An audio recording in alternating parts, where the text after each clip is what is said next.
નંદ ઘેર આનંદ ભયો, જય કનૈયા લાલ કી. સૌ મિત્રોને જન્માષ્ટમીની હાર્દિક શુભકામનાઓ. આજે આપણે અધ્યાય 8નો 20મો શ્લોક સમજીશું.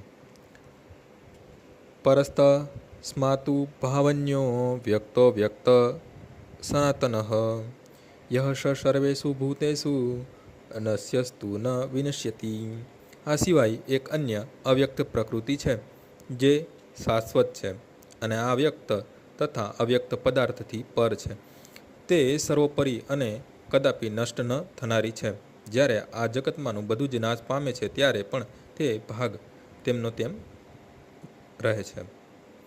કૃષ્ણની ચડિયાતી આધ્યાત્મિક શક્તિ દિવ્ય તથા સનાતન છે. તે આ ભૌતિક પ્રકૃતિના સમસ્ત પરિવર્તનોથી પર છે, જે બ્રહ્માના દિવસ દરમિયાન વ્યક્ત અને રાત્રિના સમયે અવ્યક્ત થયા કરે છે. કૃષ્ણની ચડિયાતી શક્તિ ભૌતિક પ્રકૃતિના ગુણોથી સર્વથા ભિન્ન છે. ઉત્કૃષ્ટ તથા નિકૃષ્ટ શક્તિની વ્યાખ્યા 7મા અધ્યાયમાં થઈ છે. આજનો શ્લોક અહીં પૂર્ણ થાય છે. આવતીકાલે ફરીથી સવારે 6 વાગ્યે મળીશું. જય શ્રી કૃષ્ણ.